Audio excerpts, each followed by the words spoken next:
Watendakazi wa polisi ya IPOA wamefika katika kituo cha polisi cha Central kuchunguza kifo cha mwanablogu Albert Ojwang aliyefariki katika kituo hicho cha polisi.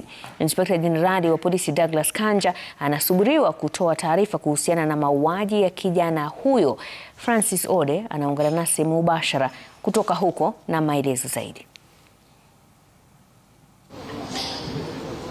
Naam, Mashirima Kapombe, tuko katika kituo cha polisi cha Central ambako mengi yanaendelea kufanyika hapa. Maafisa wa idara za juu katika idara ya polisi wameweza kufika hapa, akiwemo mkuu wa idara ya polisi ambaye ni Douglas Kanja pamoja na manaibu wake ambao ni pamoja na manaibu wake ambao wako hapa.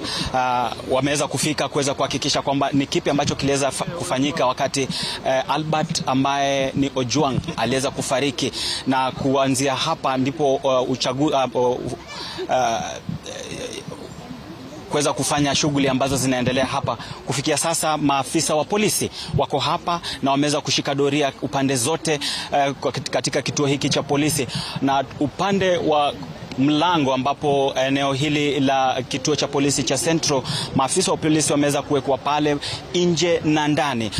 Hapo awali tuliweza kushuhudia maafisa wa IPOA ambao wameweza kuingia hapa kuweza kuanza uchunguzi wao ili kuweza kubaini ni kipi ambacho kiliweza kufanyika mpaka Albert ambaye ni Ojwang aliweza kufariki katika kituo hiki. Na kufikia sasa bado mkutano unaendelea katika kituo cha polisi baina ya maafisa wa polisi wa eneo hili na Douglas Kanja ambaye wanabaini kwa sasa ni kipi ambacho kiliweza kufanyika. Maafisa kadhaa wameweza kusimamishwa kazi, wale ambao walikuwa kazini wakati huo siku ambayo ilikuwa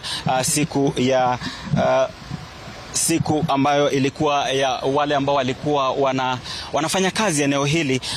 Siku hiyo Albert ambapo aliweza kupoteza maisha yake. Kwa sasa mwili wa Albert uko katika kituo ama maeneo ya City Mortuary ambako wazazi wao waliweza kufika pale na kuweza kuhakikisha kwamba mwili wa mwanao uko katika maeneo yale. Tunangojea eneo hili ili kuweza kusikia kutoka kwa Douglas Kanja na wale ambao wamefika hapa waweze kutuambia ni kipi haswa kiliweza kujiri wakati huo ambapo Albert aliweza kufika hapa kutoka Homa Bay na baadaye akaripotiwa kufariki. Kwako Mashirima.